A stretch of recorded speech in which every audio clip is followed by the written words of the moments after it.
días a todos, a todas. De verdad, sigue siendo un espacio importante el reunirnos hoy día. Estoy acá como, soy la secretaria académica de la Facultad de Filosofía y Educación y estoy en reemplazo de la decana. Les traigo sus palabras de bienvenida y también de muchos buenos augurios, porque este ha sido un trabajo que se ha hecho interfacultades con la Facultad, ¿no es cierto?, de Artes y Educación Física y la Facultad de Filosofía y Educación. Entonces hoy día ya tenemos, ayer ya tuvimos un trabajo interesante donde tenemos la firma del primer convenio y también el lanzamiento del diplomado de pedagogía, ¿no es cierto?, para artesanos, que nos va a abrir las puertas a un espacio para recuperar el patrimonio y también dejar esta semilla, ¿no es cierto?, que nosotros esperamos, y sobre todo ustedes que tienen ese deseo de mantener nuestro patrimonio, nuestra cultura.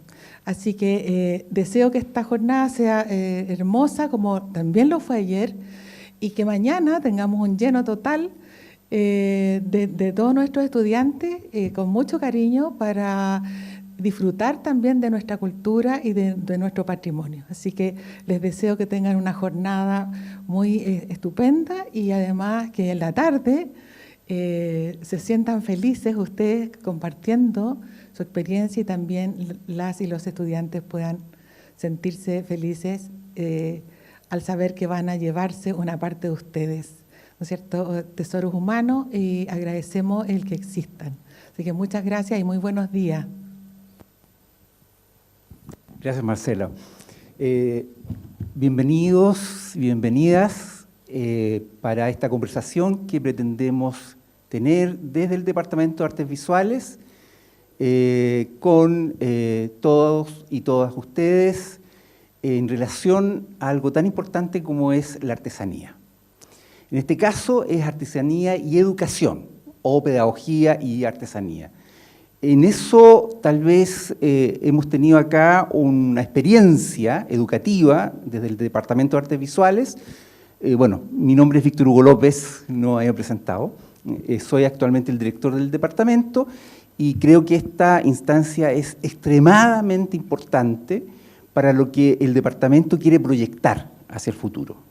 Nosotros y nosotras en el departamento realmente pretendemos que lo que se llama artesanía forme parte intrínseca, fundamental de nuestro plan de estudios y de la preparación y el futuro, ¿no es cierto?, de nuestros y nuestras estudiantes como futuros profesores de artes visuales. Así que vamos a comenzar la conversación, un conversatorio, presentándoles a quienes nos acompañan, ¿no es cierto? Fernanda Gómez, quien les va a explicar lo que está haciendo con sus estudiantes. Está también Ariel Sáez, no Ariel Chamor, Ariel Sáez, que también es un profesor nuestro, los dos han sido estudiantes nuestros y ahora son profesores del departamento. Y Ariel está encargado de orfebrería. Y la profesora Patricia Raquimán, quien es una profesora fundamental en el departamento porque pertenece justamente al área de las antiguas didácticas, ¿no es cierto?, la didáctica de la educación artística en este caso. Por lo tanto, ella también no solamente va a hablar desde lo que está haciendo ahora, ¿no es cierto?, que es algo muy importante como el telar mapuche, eso es lo de ella, pero además con toda la experiencia que tiene en el departamento y mucho más allá del departamento, ¿ya?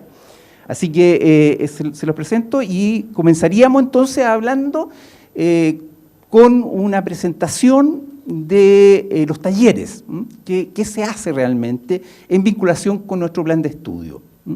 Así que vamos a comenzar, yo creo, con Fernanda, ¿ya? Vamos a ver esto acá y las imágenes que nos puede copiar Fernanda. Ya. Ahí Fernanda tiene las imágenes como para que tú vayas entonces introduciendo tu experiencia. Vamos a ir pasando. Patricia pregunta el tiempo, entonces un breve momento para que presente y después vamos a volver a las preguntas y a la conversación con la gente. ¿Ya? Bueno, buenos días a todos, a todas. Yo me llamo Fernanda y soy la profesora de arte textil, tanto en el facultativo de la carrera como en los optativos. Para hacer un breve resumen de lo que nosotros realizamos en el optativo de textil, tiene que ver básicamente y esencialmente con la transmisión de lo que es el bordado en el textil. Entonces lo que hacemos es una revisión de las bordadoras nacionales, algunas arpilleristas también, cómo eso se relaciona con el arte textil y cómo también se relaciona con las diversas manifestaciones culturales, políticas, sociales que llevan a realizar estos trabajos. Por lo tanto, hacemos un recorrido por distintas artesanas, por distintos grupos de arpilleristas y fundamentalmente vemos la técnica también. Y bueno, en el taller en el optativo de textil, yo les quise traer algunas imágenes de lo que se está haciendo, en qué están trabajando los estudiantes, las y los estudiantes que están en el taller, para que ustedes puedan ver los progresos, puedan ver también cómo se manifiestan, porque este es un taller incipiente. No hubo otro taller de bordado específicamente que se relevara al contexto académico. Entonces, estamos iniciando en esto y estamos también experimentando a ver cómo resulta. Aquí, por ejemplo, pueden ver las temáticas que nosotros planteamos tienen que ver principalmente con problemáticas sociales y cómo eso se puede manifestar a través del textil. Tenemos, por ejemplo, el cuidado del bosque esclerófito, por una de nuestras estudiantes, que es María José Cabrera, en donde ella lo que quiso es plasmar la mayor cantidad de especies nativas de la región metropolitana a través de los distintos puntos de bordado, por ejemplo. A continuación hay un acercamiento que también tiene que ver esta obra con una experimentación en cuanto a técnicas textiles y técnicas también pictóricas, porque combinamos pintura, tela, hilos, entonces hay como una combinación de distintas técnicas. La siguiente, ¿sí? ¿Ven? Eso es una de las imágenes, un acercamiento de lo que está haciendo la estudiante. En la siguiente imagen tenemos a otra estudiante que es Catalina Merino, y esto es el ciclo de vida de un diente de león, que ella lo quiso trabajar porque también estaba trabajando con esta misma temática uno de los cursos de papel, entonces quiso seguir y continuar con esta línea y está trabajando con todas las etapas del ciclo de vida de esta flor. Continuamos con acercamientos. Bueno, decirles también que hay un perfeccionamiento de la técnica y un aprendizaje de distintas técnicas. La siguiente. Aquí tenemos, por ejemplo, otro tema que tiene que ver con el duelo, también tomándolo como una problemática social y personal. Entonces ellos también pueden hacer este tipo de trabajo. La siguiente, por favor. Este es un trabajo interesante que es de también Catalina Merino, que es un libro textil semejante a un libro pop-up, de esos que se despliegan y se abren, y lo que ella quiso hacer fue el pedagógico. Quiso hacer la UMCE y las manifestaciones que hay en él. Entonces, a través de máquina de coser y también hay puntadas a mano, hizo la fachada de la UMCE y la siguiente imagen va a mostrar, este es el frontis. Quiso hacer el frontis y esto es un libro desplegable en donde se va a ir viendo distintos sectores del pedagógico a través de esta técnica del pop art. La siguiente, por favor. Ya, aquí tenemos otro tipo que son ya temas que tienen que ver con el género, tienen que ver con las manifestaciones del cuerpo humano, cómo nos enfrentamos a los prejuicios, al juzgar el cuerpo ajeno, y que también tiene que ver con las reflexiones que hacen las estudiantes en lo personal. Por ejemplo, estas son fotografías que están bordadas, que se están bordando, de la estudiante María Consuelo Pascual. Esto tiene que ver con una reflexión que hace ella y un análisis de cómo ella se posiciona en este ambiente en donde ha sufrido prejuicios, se le ha juzgado, se le ha discriminado, y ella quiso expresarlo a través de este tipo de trabajo, que también es una técnica mixta. Por favor, la siguiente. Aquí tenemos a Matías González, que también trabaja con el tema de género en la transición de un hombre transgénero.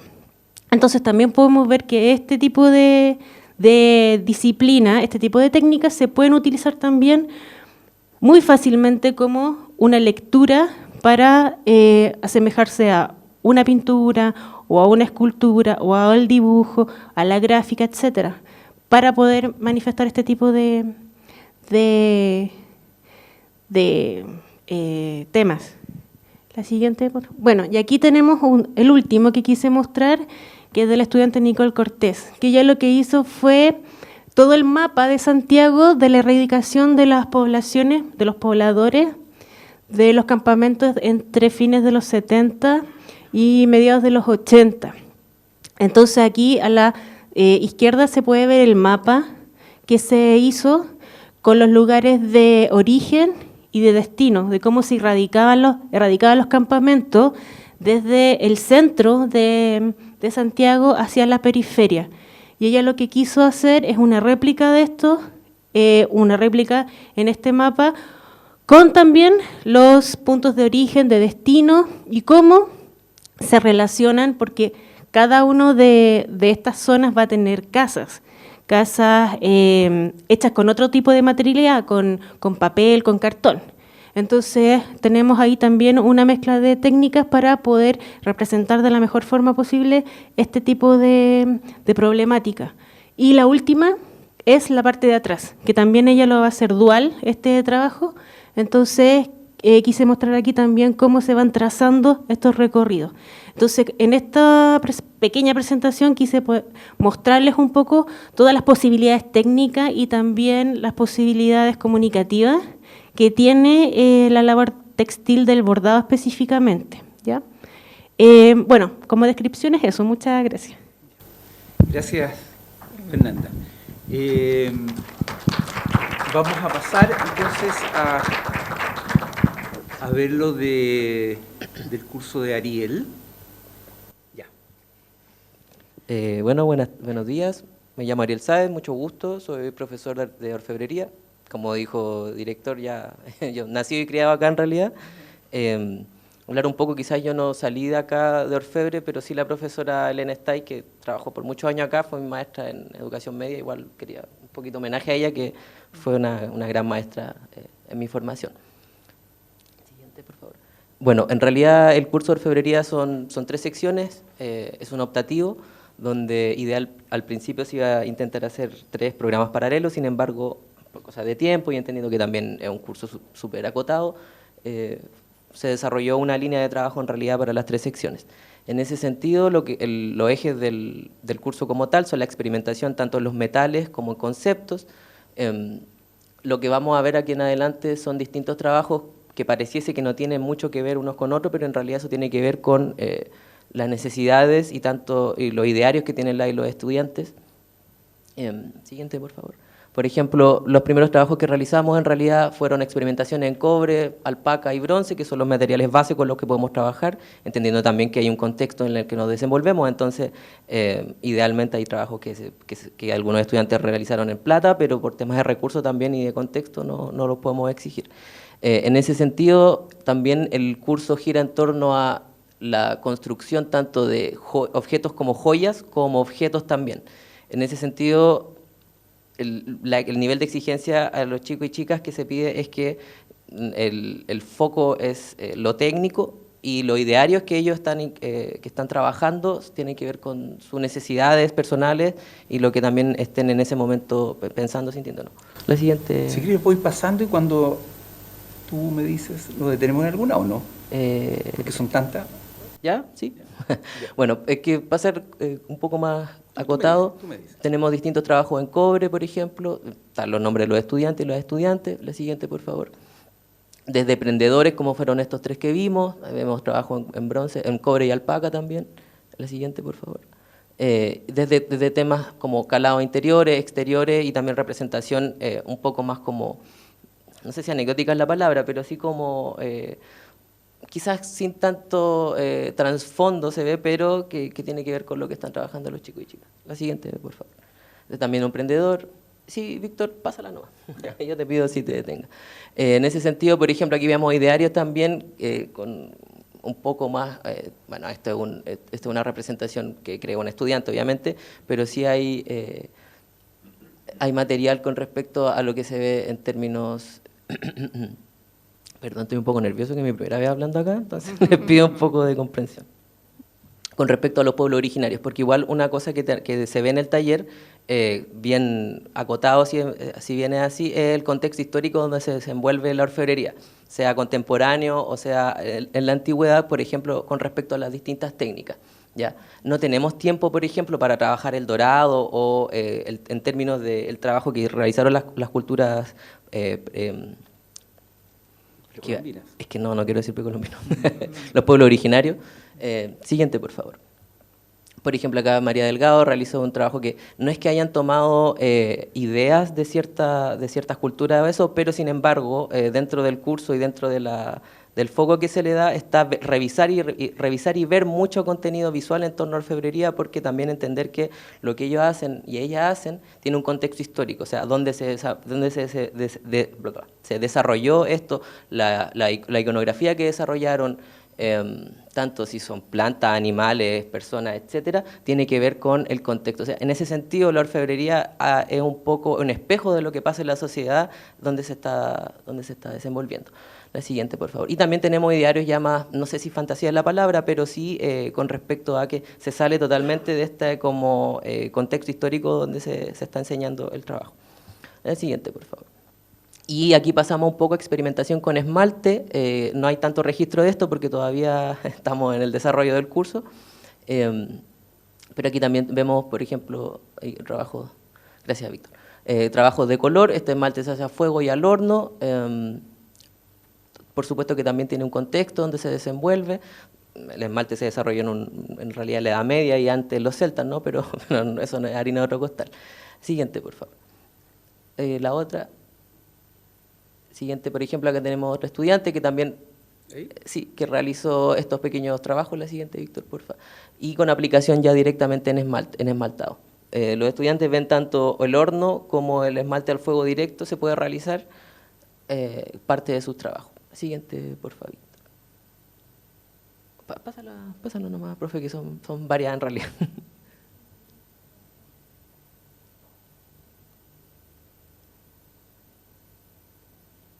¿Te quieres detener ahí? Sí, entonces tenemos, por ejemplo, trabajos que podrían ser considerados más orfebrería clásica, en el sentido de la joya como tal, otros trabajos que tienen ya aspectos un poco más interesantes con respecto a la imagen que están trabajando y cómo la traspasan al metal, ¿no?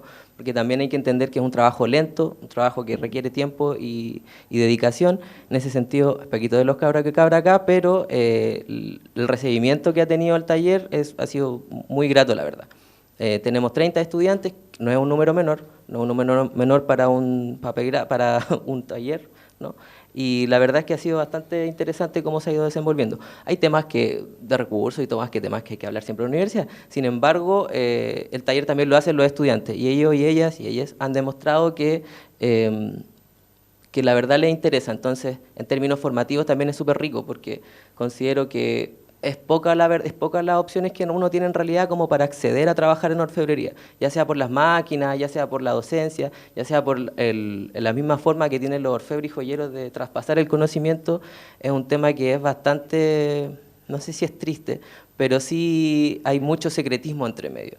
En ese sentido se busca también sociabilizar el conocimiento y yo les paso bibliografía a los chicos y chicas que también tiene que ver con lo que están realizando, no solamente trabajar el metal y tener la habilidad para tal, ¿no? Sino que tiene un contexto histórico, se desarrolla en un lado y tiene también un contexto social.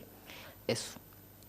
Si pudiéramos pasar, Víctor, rápidamente, aquí vemos varios trabajos de estudiantes, tenemos un trabajo que es más un objeto que una joya en sí, también de cobre y alpaca. Cobre y alpaca bronce son lo que predomina, ¿no? Y Matías González, también tenemos ahí con la profe unos estudiantes cruzados, por supuesto. Y aquí tenemos un trabajo de esmalte que es de 5% aproximadamente, un uso del color, tiene una base blanca. Este está hecho en horno, a diferencia de las pruebas de metal chiquitas, por ejemplo, o los peces que vimos antes. Y aquí tenemos también un objeto, ya que es un objeto de orfebrería, ¿no? No busca como tal plantarse como joya, sino lo que busca es, tiene otra... trabajar un poco más la textura, ¿no? La visualidad del mismo, no es necesario un acabado brillante, y eso en realidad, ese foco se lo dan los estudiantes. Depende de lo que ellos y ellas quieren trabajar, es lo que yo les exijo, fuera del área técnica, por supuesto, ¿no? Y eso, y ahí tenemos ya como finalizando las últimas pruebas de esmalte y unas pequeñas pruebas de color y esmalte. Eso. Creo que quedan un par. No, ¿Esa sería la última? Sí. Eso, muchas gracias.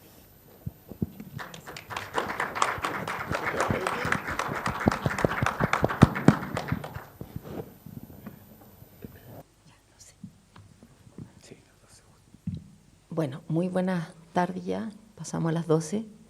Muchas gracias por acompañarnos. Yo les quiero contar sobre la experiencia también de un optativo que también se ha convertido en facultativo para las y los estudiantes del departamento. Esto partió desde una experiencia personal de aprender a tejer, el huitral, y de encantarme enormemente con esta experiencia, de querer compartirla con mis estudiantes.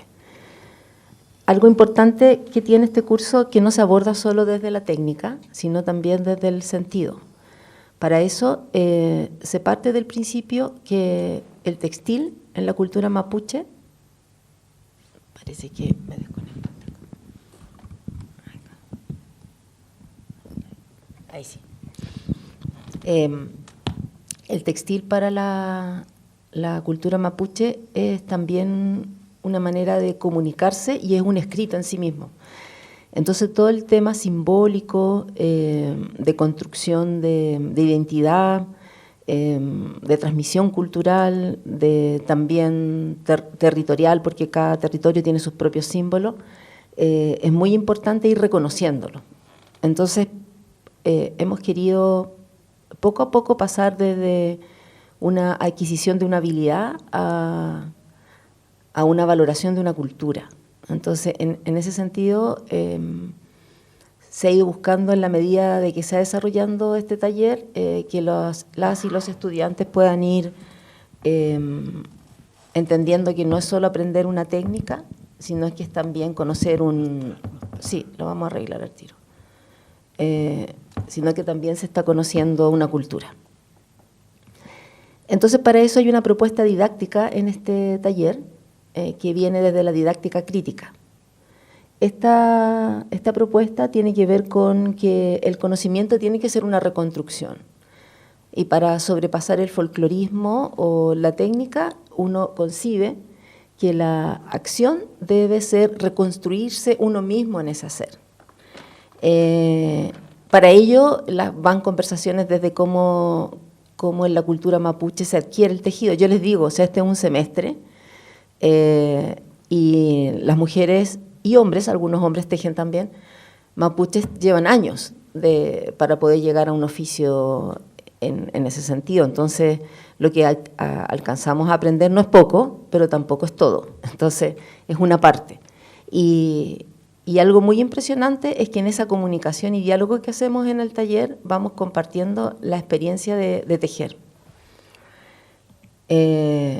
¿Cómo es esta actividad curricular? Primero, que menos mal que se nos ha respetado, pero a veces por la petición de los estudiantes se va agrandando. La idea es que sea un pequeño grupo, ojalá no pasar de 8 o 10 estudiantes. Hemos llegado igual a 14. Pero, ¿por qué? Porque la transmisión del tejido en la cultura mapuche es al revés, es 1 a 1. Es una maestra que le enseña a una discípula, que puede ser alguien de la familia o también puede ser una mujer que lo solicite, siempre que la maestra lo acepte. En el caso nuestro, se le pide ciertos prerequisitos a las estudiantes. Primero, aunque ustedes no lo crean, porque personas sin paciencia no pueden, mucha paciencia. Ojalá hay algunas estudiantes aquí, así que lo pueden. También, ojalá alguna experiencia previa con los hilos, les digo yo. Ya sea tejer, bordar, crochet, palillo, todo eso ayuda como a no sentirse tan ajena. Pero hemos tenido estudiantes que no saben nada y que igual han aprendido. Pero eso no quiere decir que no se les haya hecho difícil. A lo mejor se le puede preguntar a la persona de medios, claro, si es la atención, si hay algo que estamos haciendo mal, ¿cierto? Para no... Entonces, ¿cómo se estructuró el curso para aprender? Porque como esto se aprende en años, lo que enseñamos teníamos que aprenderlo en un semestre. Y se estructuró en 3 elementos. El primero, una ficha didáctica, que les voy a mostrar algunos ejemplos, que han servido bastante para poder organizar, remediar, etcétera. O por otro lado, la experiencia, por supuesto, del textil, a través de telares que van a ver también ustedes. Y otro, mucha reflexión sobre el ejercicio de tejer. En el textil mapuche pasa mucho que aparece mucho el error. Entonces, el error se reconoce cuando ya tejí. Entonces, ese tema del error es súper interesante, esa reflexión, desde identificarlo, desde saber por qué lo cometí y hasta poder darme cuenta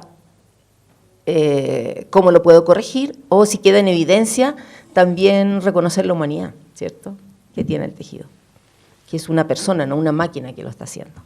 Entonces, el error también como parte de esa experiencia. Algo muy bello es que algunos textiles antiguos en museos hasta se reconocen cabellos de las tejedoras que van quedando entrelazadas en los textiles. Entonces, a ese tipo de humanidad también me refiero. Me gusta mucho empezar con esta para todos contextualizarnos qué es tejer.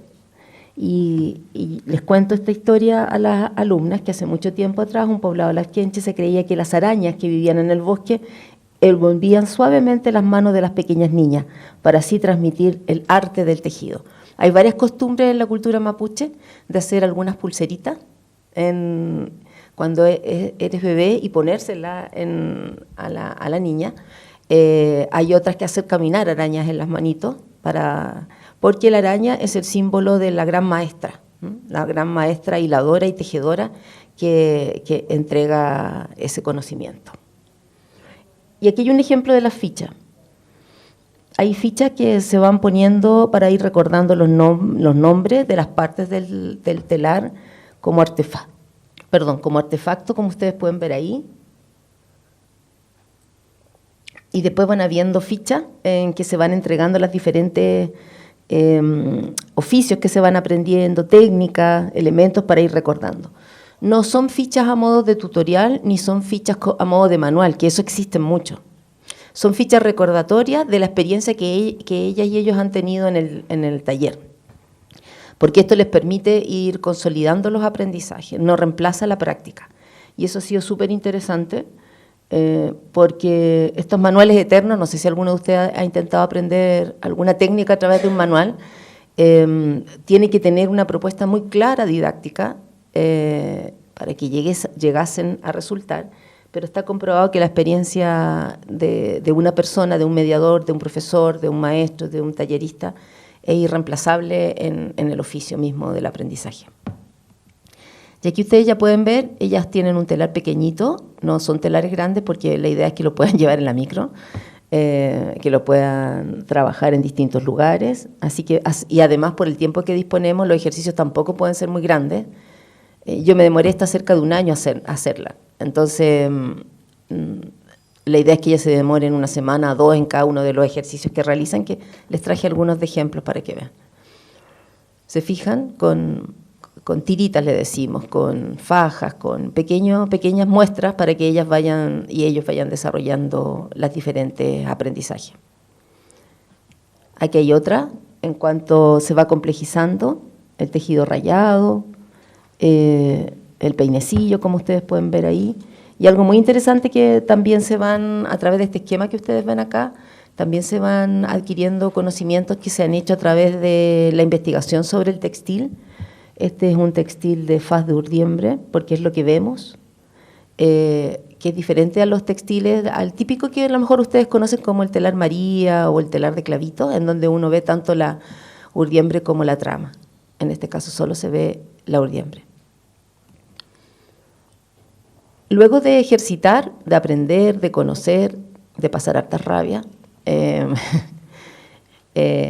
y de poder llegar a este tipo de resultados, hacemos la reflexión didáctica, porque yo no quiero que perdamos el contexto que las participantes son, digo casi en femenino, porque hemos tenido estudiantes, unos 2 o 3, pero tengo ganas de hablar en femenino.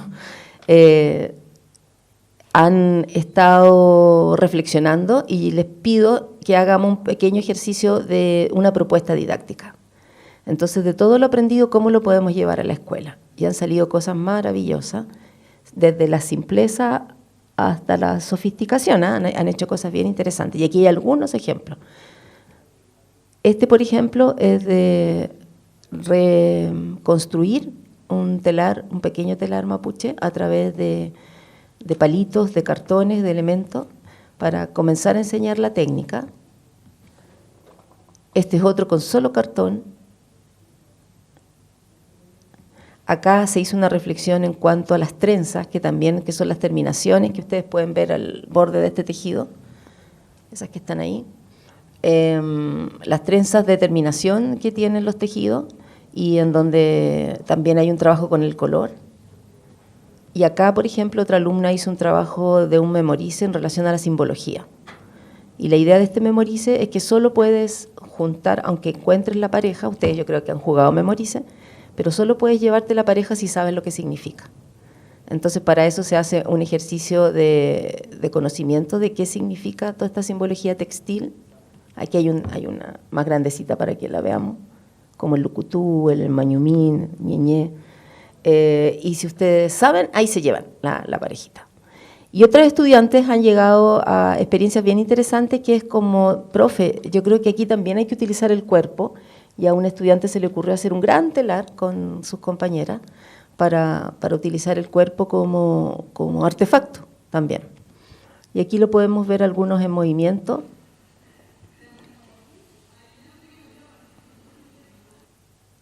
Que fue súper interesante lo que ocurría, porque primero la participación, primero como el material, y bueno, y el uso del cuerpo también.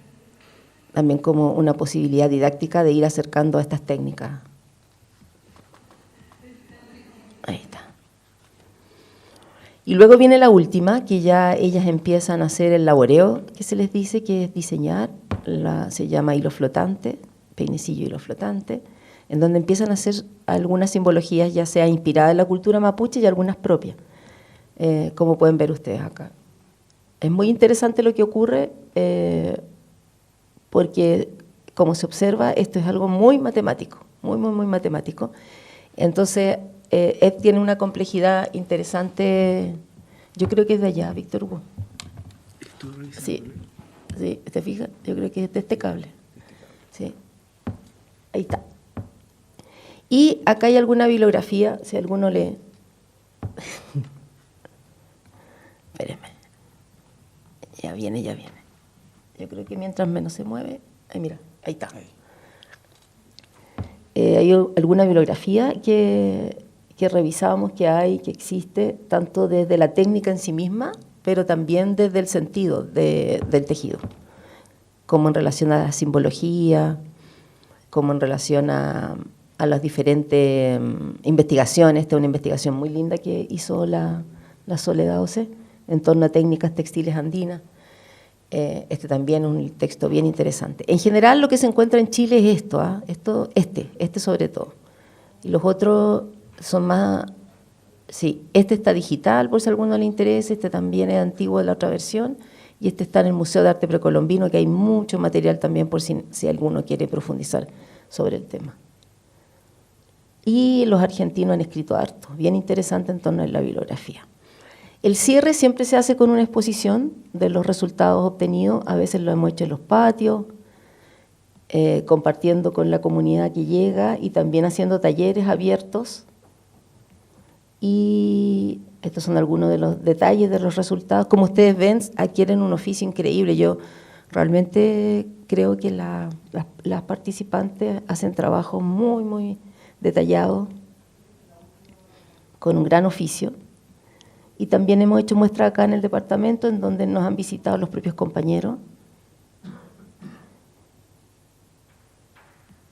Hay una experimentación súper interesante de color que hacen también.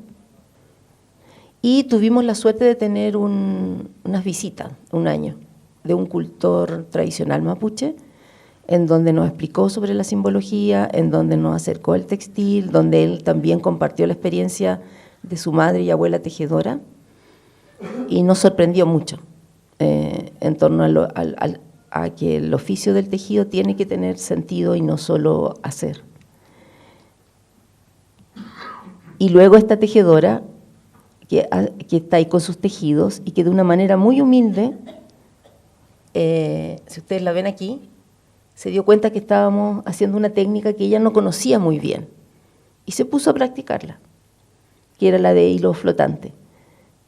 Y ella nos contó, nos mostró, y con una excelencia increíble, pero también con la humildad de aprender. Entonces fue una experiencia muy bella donde ella también aprendió junto a nosotros. Bueno, eso quería compartir con ustedes. Muchas gracias. Gracias, Patricia. Ya estuvo la presentación de nuestras académicas y nuestro académico en torno a la experiencia, ¿cierto?, con estudiantes, que creo que es muy valioso.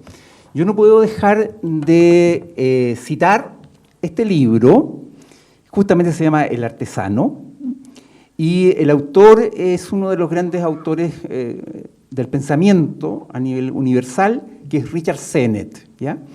Creo que es justamente el texto más recomendable de lo que estamos conversando aquí. Solamente algunas ideas de él. Él dice que la artesanía designa un impulso humano duradero y básico, el deseo de realizar bien una tarea, sin más, muy concreto. Dice, pero el pasado de la artesanía y los artesanos también sugiere maneras de utilizar herramientas, organizar movimientos corporales, como ya lo decía la profesora Patricia Raguimán, y reflexionar acerca de los materiales, que siguen siendo propuestas alternativas viables acerca de cómo conducir la vida como habilidad. También hay un acercamiento a una visión, no una definición, sino una visión muy general de lo que es un artesano o una artesana. Dice, el artesano explora estas dimensiones de habilidad, compromiso y juicio de una manera particular. Se centra en la estrecha conexión entre la mano y la cabeza. Todo buen artesano mantiene un diálogo entre unas prácticas concretas y el pensamiento. Este diálogo evoluciona hasta convertirse en hábitos, los que establecen a su vez un ritmo entre la solución y el descubrimiento de problemas. Página 21. Creo que hay varios elementos que Richard Sennett aborda y entre esos creo que uno de los importantes es que habla sobre un relato de los talleres, ¿no es cierto? Hace toda una visión histórica de los gremios de orfebres medievales, por ejemplo. Después pasa a un desarrollo de las destrezas, a las prácticas corporales, a la imaginación, incorpora la imaginación como un elemento importante, y en los términos más generales habla de la motivación y del talento. Y él cree que lo más importante, más que el talento, es la motivación, que creo que esa es una de las cosas que aquí ha sido clave en lo que hemos visto. La motivación, dice, importa más que el talento. La obsesión por conseguir cosas perfectas podría estropear el propio trabajo. Y finalmente, creo que es importante abordar lo que él dice sobre la lentitud del tiempo artesanal. La lentitud del tiempo artesanal. Dice, es una fuente de satisfacción esa lentitud. La práctica se encarna en nosotros y hace que la habilidad se funda con nuestro ser. La lentitud del tiempo artesanal permite el trabajo de la reflexión y de la imaginación, lo que resulta imposible cuando se sufren presiones para la rápida obtención de resultados, lo que nos pasa a todos diariamente, la presión, ¿no es cierto?, del trabajar muy rápido, de hacer las cosas muy rápido. La madurez implica mucho tiempo. La propiedad de la habilidad es duradera. Eso en torno a Richard Sennett. Ahora yo quisiera ofrecerles a ustedes la palabra para que se inicie este diálogo con nuestras académicas y nuestros académicos. Por favor. Hola. Pero sí, ¿no se escucha así? Sí, sí. Tiene que traer el audio allá, para dejar el registro de Hola, buenas tardes, ya yo creo.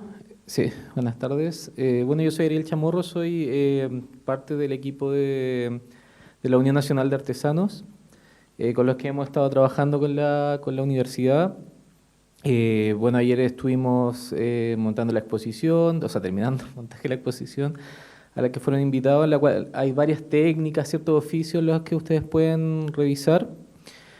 ¿Qué quiero comentarles? Me interesó harto porque algo que comentó Ariel acerca de los secretismos de los talleres, ¿cierto? Porque acá hay dos personas que trabajan con textil, ¿cierto? Y yo veo una diferencia, por ejemplo, con orfebrería, que yo también soy orfebre, que en el caso de la experiencia textil que yo he vivido también, porque también he compartido con talleres de textil, parece ser mucho más comunitario, por así decirlo, el saber. Como que se comparten más los saberes de alguna manera.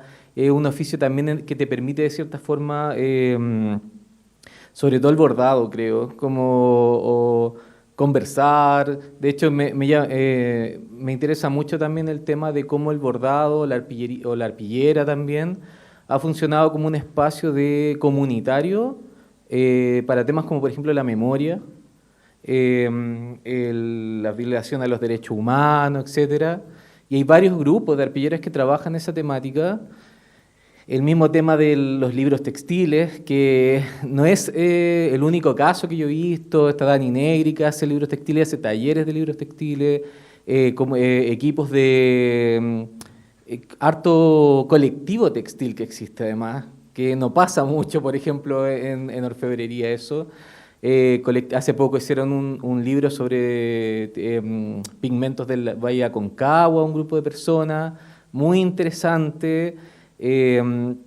Y creo que quizás por ahí hay que empezar a trabajar también en nuestro oficio, en este caso que la orfebrería, que claro, tiene otras condiciones quizás porque es, por así decirlo, más peligroso, de alguna manera. El tema de la materialidad, del fuego, todo eso conlleva cierta concentración, cierto encierro en el taller también. Y encuentro muy interesante que se estén dando estos talleres. Yo, cuando estudié en la universidad, los talleres estaban un poco también cerrados, había harta disputa de proseguir talleres que se estaban considerando por muchos académicos obsoletos, los querían sacar de las mallas curriculares, sobre todo lo que se consideraba artes menores, por así decirlo. Yo estudié en la Universidad de Chile, entonces ahí todavía hay talleres de vaciado, de forja. Mira, en realidad no me he dado una vuelta hace tiempo en la universidad, pero existían esos talleres y las personas que los utilizaban estaban peleando para proseguir con su existencia, porque finalmente pasaba algo que querían simplificar las mallas al arte contemporáneo principalmente. Por lo tanto, simplificarla a tener 3 talleres, supongamos, de dibujo, color, volumen, y sacar los talleres. Y bueno, para muchos nos parecía un error, por así decirlo, perder estos oficios. Y bueno, no sé, muy interesante lo que están haciendo. Me gustó mucho la metodología de trabajo que están ocupando en el textil mapuche, lo encontré muy bonito. Como esta forma de traspaso que tiene que ver mucho con lo que nos convocó de cierta forma a participar con la universidad, que es un diplomado precisamente en adquirir herramientas pedagógicas para poder traspasar esos saberes, que es algo que en la artesanía, en muchos casos, en muchos oficios, no en todos, no está pasando, ¿ya? Ha costado mucho que se transfieran algunos conocimientos.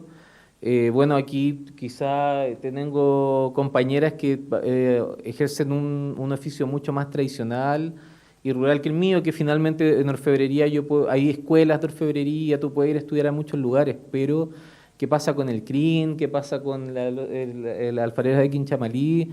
También hay un tema de los recursos que tienen hartos problemas. En el caso de Quinchamalí, la señora Mónica tiene mucha más expresión en eso, pero a mí me contaba que, claro, pues la greda de Quinchamalí la sacan de un lugar en específico que es privado, por lo que entiendo. Entonces les dan permiso para entrar a sacarlo, pero no hay una protección, por ejemplo, por esos recursos, esas materias primas. Entonces ahí nosotros lo que hacemos como comunidad es tratar de visibilizar estas situaciones. Y en todas nuestras actividades, por lo general, tratamos de hacer también transferencias de saberes transversales, ¿ya? ¿A qué me refiero con esto?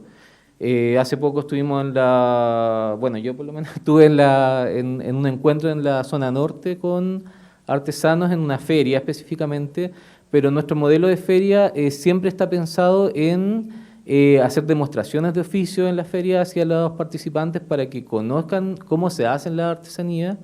Y luego, posteriormente, usualmente termina la feria y se hacen por así decirlo, unas talleres, clínicas, no sé, de algún material en específico, en la que también pueden participar personas que no se dedican a ese oficio. Yo, por lo menos, no sé, participé en un taller de ñocha, por ejemplo, de cestería. Asimismo, he participado en talleres de cordonería andina y uno va explorando materiales también que se conjugan. Y asimismo aparecen técnicas, no sé, por ejemplo, en la exposición que tenemos una obra que es de cestería en metal, que ejercen unas chicas de Padre Las Casas, que es el taller Memorias.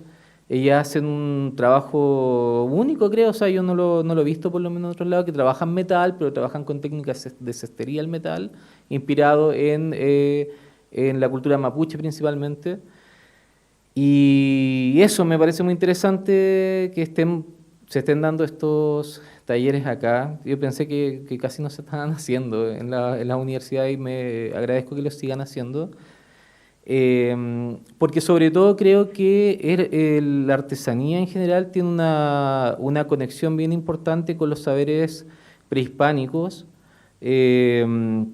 Y que de alguna manera cuando pensamos en cómo se ha generado el arte en Latinoamérica y en Chile en particular, tiene mucho que ver con la colonización, ¿cierto? Cómo llegaron las ideas eurocentristas del arte a Chile, sobre todo en época republicana, ya cuando se empezaron a armar las academias, que empezaron a decir, bueno, esto es arte, esto es lo que tenemos que hacer, y bueno, eso de alguna manera tampoco es tan piramidal, porque finalmente los artistas también dijeron, bueno, nosotros tenemos que también pensar en qué es lo latinoamericano. Y hay toda una discusión en torno al arte latinoamericano que creo que tiene importancia también estos oficios. O sea, finalmente, de alguna manera, los artistas también empezaron a verlos y a utilizarlos. Sí hay un paradigma del arte actual que es por qué hay arte y artesanía, también nos podría preguntar, o artes populares, por qué hay estos apellidos, existen estos apellidos al arte, que tienen que ver, con un contexto histórico, ¿cierto?, social, pero que es bueno empezar a discutir. Yo creo que tiene que ver, eso es como lo importante finalmente, y no hay muchos espacios en donde se discuta esto, o sea, ¿qué es arte, qué es artesanía, qué es arte popular, qué entendemos por esto? Hay pocos autores que lo abordan también, y bueno, a mi parecer la artesanía es arte, ¿ya? O sea, no sé si requiere de apellidos, pero hay que pensar también como en el contexto del paradigma del arte que hay hoy en día y por qué están estos apellidos, y también por qué no se ocupa el concepto de arte popular hoy en día y se ocupa de artesanía, quizás vincularlo a contextos históricos, porque la palabra artesanía en nuestros oficios también tiene como unos quiebres históricos que podríamos detectarlos con la dictadura de repente, con el desuso de la palabra popular, podríamos también indagar por ahí. con el nacimiento de organizaciones como el SEMA, no sé, es todo un tema que se podría indagar y que creo que tiene una cabida dentro de la academia, ¿ya? Y el tema es que a muchos artesanos no tienen una relación con la academia, muchas veces. Y es muy bueno que la academia abra esas puertas también como al saber, por así decirlo, a este saber oral, a este saber tradicional. Y creo que, bueno, en eso estábamos trabajando, creo que se podrían hacer grandes cosas. Yo ya tengo algunas ideas que quiero proponerle a Ariel con respecto a orfebrería. Y eso, quería agradecerles la charla. Muchas gracias. Gracias, Ariel. ¿Alguien más quiere preguntar, dialogar? Hemos hablado habló de la paciencia recién Ariel, ¿no es cierto?, de este tiempo lento de la artesanía, que me imagino que en sus lugares de origen, estoy pensando en Rari, que es un lugar para mí de grata memoria, y en Quinchamalí. O sea, ¿qué pasa con esos lugares, por ejemplo?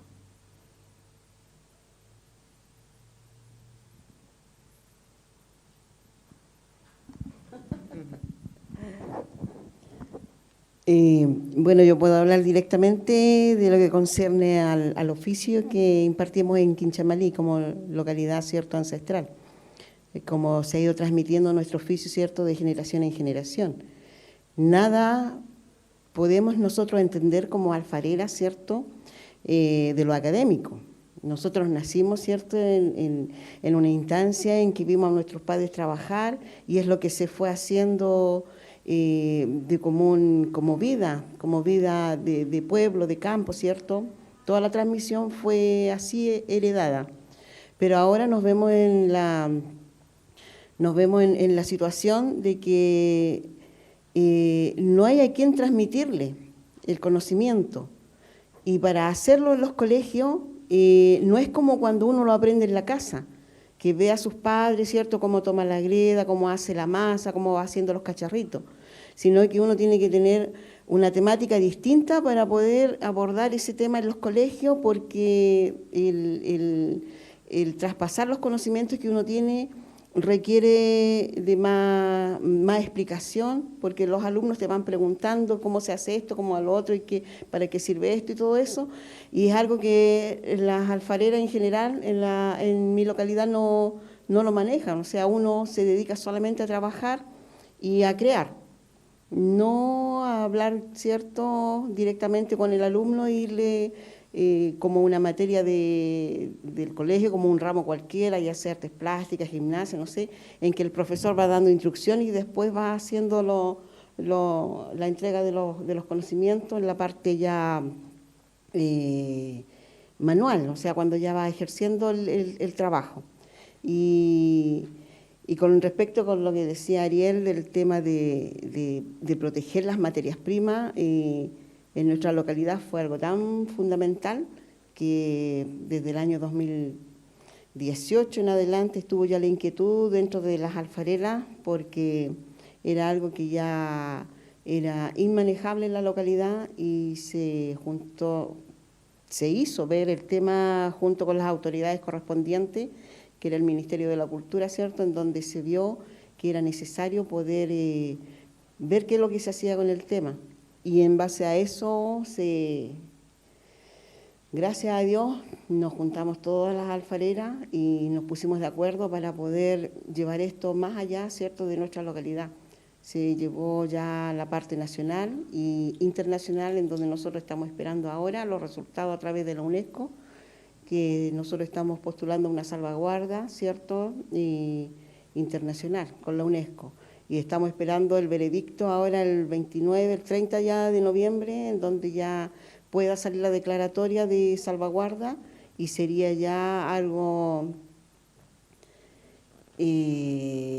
sublime para el país, porque es un núcleo de un grupo de alfareros, ¿cierto?, de una localidad del campo, en que tocó todas las puertas que se pudieron para ver que alguien pusiera ojo en eso, porque terminando la materia prima se terminan también los agentes culturales que somos nosotros los alfareros y se terminaría un oficio que representa una localidad, una identidad, una historia. Así que estamos muy contentos por esa parte, esperando ese resultado, que yo creo que va a ser positivo, así que en pro a la alfarería de nuestra localidad, que representa una identidad, ¿cierto? Y esperamos que el humito sea blanco. Gracias, ese sería mi aporte en cuanto a este conversatorio. En relación a lo mismo, yo tendría una pregunta para las personas de RARI, porque ¿qué pasa con la materia prima? ¿No es cierto? Bueno, circulan algunas mitos, leyendas en la zona que nuestros caballos allá, ¿no es cierto?, no tienen cola, porque se usa el crin. Pero además, tengo entendido que el vegetal que se usa ha ido cambiando con el tiempo. ¿Ahí hay algo de verdad en eso? Gracias. Hola, buenas tardes. Bueno, respondiendo un poco a la pregunta que nos hacen directamente, así como que sea 100% que los caballos están sin cola, no, no podemos hacer eso porque los caballos claramente usan su cola para correr los mosquitos y entonces no se puede hacer eso. Lo que se hace es entresacar, que es muy poquito, y si no a nosotros nos llega la materia prima desde el sur. Pero nos pasa desde ahí que hay una problemática igual que ya no se está en Chile criando caballos blancos, por ejemplo. Entonces el crin blanco nosotros lo utilizamos para teñir en diferentes colores. No así como el crin en natural, que son los colores beige o los café y los negros que se usan totalmente al natural. Y eso tiene un plus distinto porque toman diferentes matices y lo hace un trabajo único e irrepetible. Pero el color blanco, el que nosotros utilizamos mucho más, por supuesto, no se está trabajando tanto en Chile. Y nos pasa que lo hemos conversado con el SAC para tratar de traerlo de Argentina, que ya sí se cría caballo blanco y se valora mucho más, pero a nosotros no nos dejan traer así como crin. Tendríamos que traerlo como un producto terminado y no podemos ir a Argentina a tejer el crin. Entonces, en ese sentido se nos hacía un poco difícil y estábamos tratando de ver esa posibilidad que no se ha podido porque el SAC no lo permite. Ahí tendría que ya hablar como otros temas, otras personas como más importantes, porque nosotros como artesanos, por supuesto, no escuchan desde lo básico. Y el ixtle, que nosotros también utilizamos esas dos materialidades, nos pasó un tiempo que no lo estaban trayendo porque el señor ya estaba de mucha edad, el que tiene el permiso para importarlo. Entonces, ¿qué pasó? Que tuvimos que hacer las gestiones desde la municipalidad. La municipalidad tuvo que, con Servicio País, hacer todo un sistema de aduana y pagar los permisos para poder traer un embarque. De hecho, fue medio embarque porque tampoco había en ese tiempo tanto.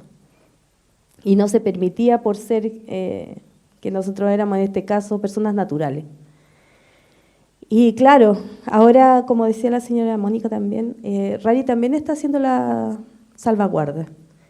Pero se está trabajando desde el año pasado y se ha avanzado poco. Yo considero desde mi punto de vista que es muy lento, porque recién se están tomando como los acuerdos, que las artesanas como que den su opinión cuesta también, están ahí muy renuentes a personas que lleguen de otros lados, porque ha pasado mucho que van diseñadores y se quedan como con el diseño y ellas solo se quedan con el trabajo y nada más. Pasa desde ahí. Y lo que me gusta de lo que van a hacer ahora, de este convenio como con la universidad, nosotros tenemos todo el conocimiento para la transmisión de saberes. Hacemos cursos, transmitimos desde la infancia, desde los recuerdos, trabajamos mucho desde la imaginación, pero pasa que al transmitir no sabemos si lo estamos haciendo correctamente. No sabemos si las palabras o los conceptos los estamos utilizando correctamente en el lado de lo pedagógico. Quizá todo el conocimiento del oficio nosotros lo tenemos porque, al igual que la señora Mónica, es de tradición de familia. es algo que nosotros de los 7 o 10 años ya lo tenemos arraigado dentro del ADN ya, pero al traspasarlo a los niños que no vienen con esa tradición, por supuesto que cuesta un poco más. Y yo siento que ahí a veces faltan como las palabras correctas para enamorar en este caso a los niños que no son de tradición de CRIN, no son de artesanos de familia, pero sí tienen las habilidades como para aprender. Y desde ahí esto me encantó, me llama mucho la atención, tener ahora como poder entrar al seminario o que las artesanas tengan ese espacio de entrar al seminario y puedan ejercer como, en este caso, profesores o con un grado de conocimiento un poco más. Y eso me es gratificante. Eso lo agradezco harto.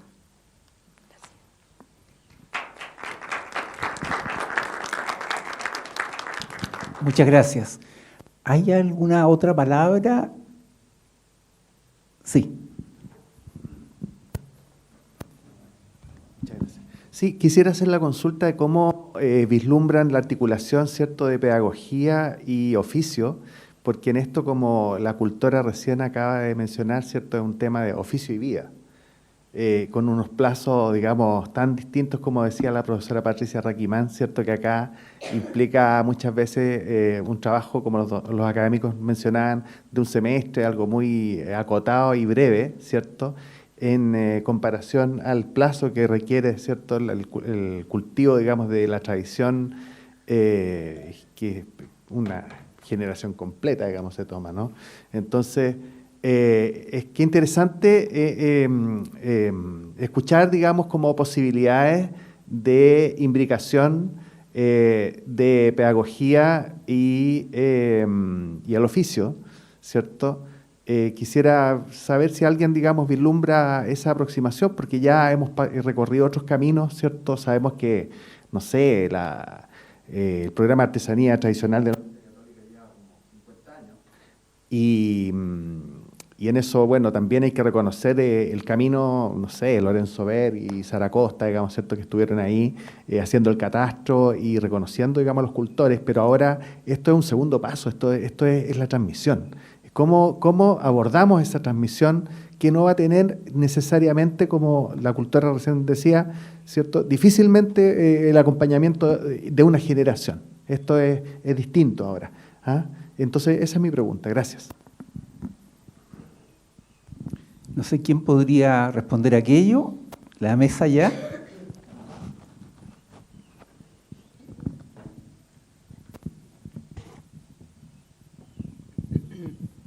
Gracias por la pregunta.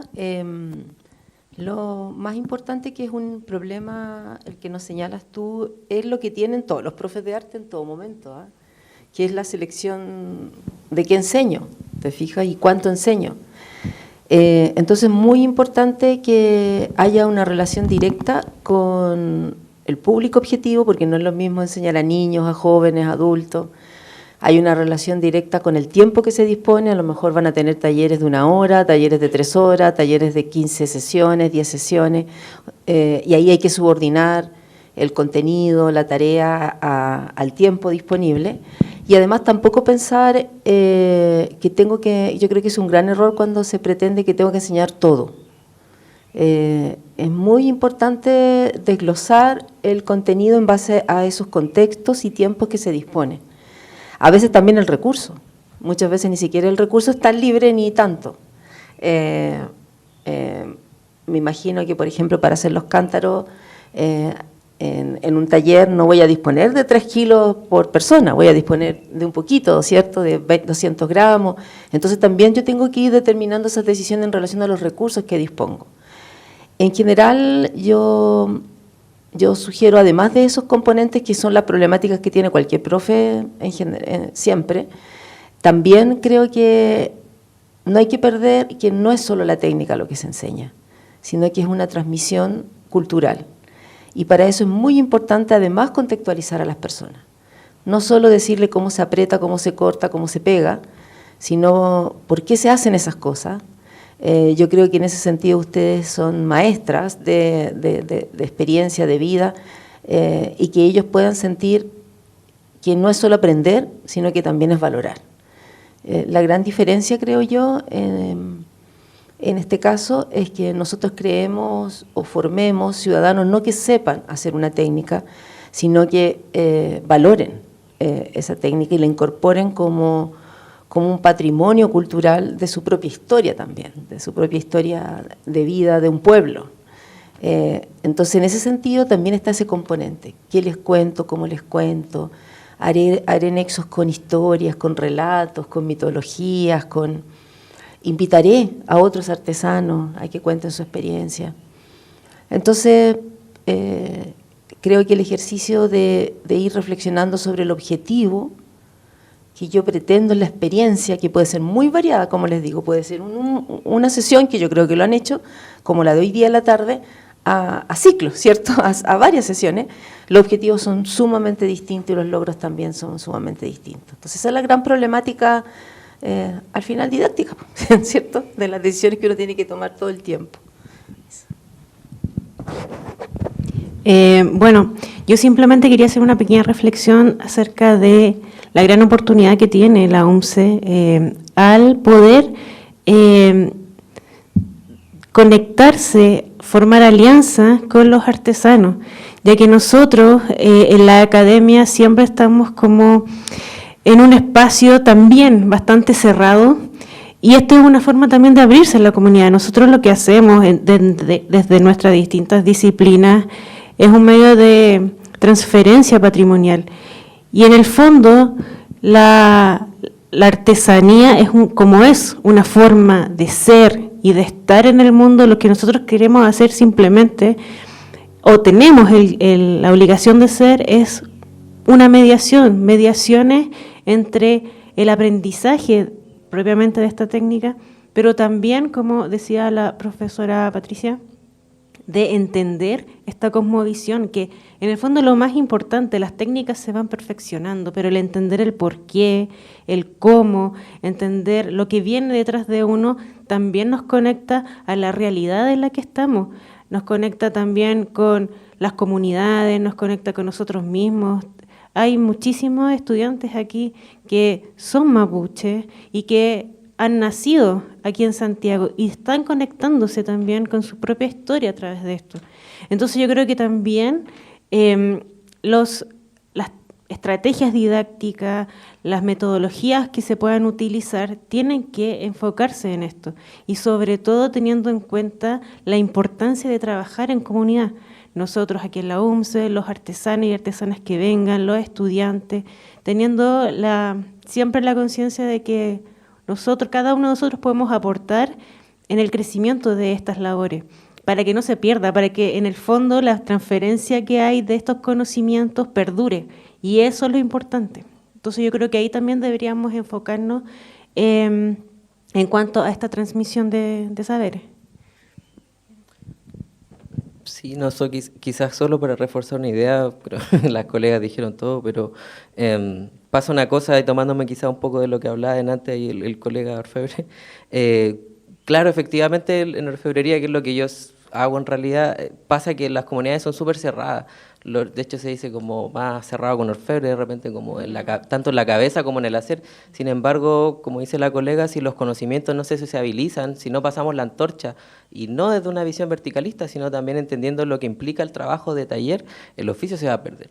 Y eso implica que se pierden comunidades, se pierde cultura, y se globaliza muchas veces conocimiento. La academia, lamentablemente, como todo está en un marco, se entiende, tiende a globalizar ciertos conocimientos y a no quizás, no siempre, entender que hay otras realidades y hay otros temas de recursos. Entonces yo quería poner el enfoque eso, como que de verdad hay que sociabilizar el conocimiento desde todas las maneras que sea, legal o no legal, porque si no lo vamos a perder y después vamos a tener máquinas 3D haciendo en todos los oficios y ya no va a haber oficio. Entonces, eso.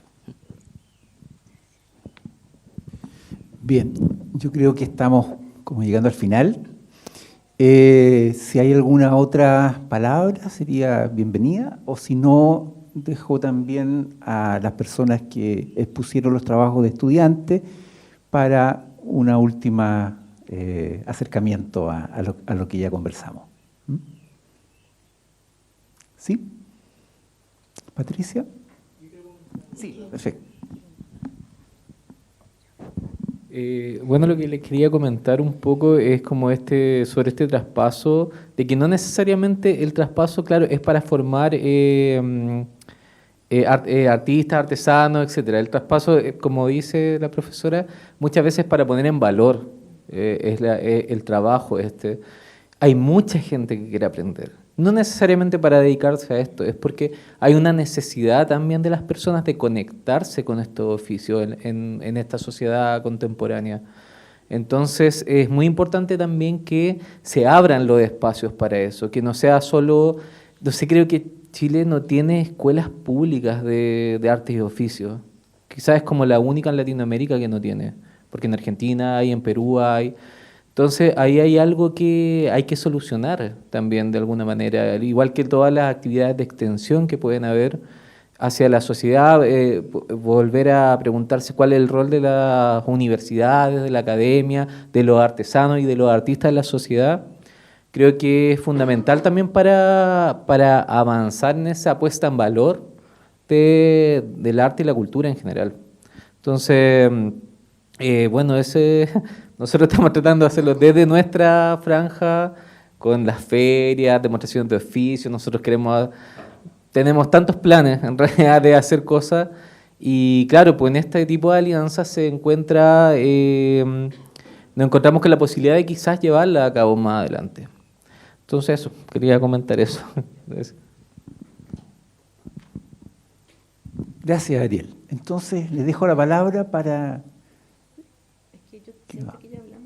Sí, como que cerramos. No sé si quizás si da un pie forzado un poco más fácil, pero... Sí. Bueno, creo que lo primero es, y lo último también, dar las gracias. Dar las gracias a quienes estuvieron acá, dar las gracias a las personas que son cultoras de esta memoria, que es una memoria histórica, y la historia es viva. Y, por supuesto, a nuestras profesoras y el profesor, porque hay un acercamiento y como ustedes también lo planteaban, esta academia, que alguien lo dijo allá también, es cerrada, decía Fernanda, que por favor ahora haya más fluidez, que se abra este camino y esta relación que se establece ahora dure en el tiempo y dure todo el tiempo en realidad, porque no es saludable que haya esta separación. Sucede que justamente la vida es la que ustedes están realizando día a día, y esa es la vida, y el arte es vida, y la vida es arte. Entonces, bajo ese paradigma, tenemos que rescatar toda expresión de vida. Eso es sumamente fundamental para una cultura y para una nación como la nuestra, ¿no es cierto? Y como todas las naciones del mundo, pero que a veces, ya lo decía Ariel Chamorro, para distinguir de Ariel Sáez, Ariel Chamorro, ¿no es cierto?, nos hablaba que eso no se puede perder, y cómo no hay escuelas de arte y oficios en nuestro país, y sí lo hay en otras partes, ¿no? Así que también, y por último, yendo al concepto de artesanía, y ya lo planteaba también Ariel, es muy complejo, es algo que está abierto, una discusión, no es el mismo concepto en otros idiomas. Tenemos otros idiomas que más bien tienen que ver con la obra de la mano, de la mano. Aquí también hay otro autor que yo quisiera nombrar solamente, Juhani Pallasmaa, que él habla la mano que piensa, es una obra de él, la mano que piensa. Y realmente creo que eso es así hoy día, incluso bajo todos los parámetros de la neurociencia, es el cuerpo completo el que está funcionando, no solamente la cabeza. Entonces esta relación que Sennett, que lo acaba yo de citar, hace entre el trabajo y la cabeza, ¿no es cierto? Es una sola unidad. Así que muchas gracias a todos y a todas por haber asistido. Esto quedó grabado y lo podemos volver a ver, a rememorar. Yo estoy viendo acá que está el director de música, y justamente eso también significa que ahí tenemos otra artesanía.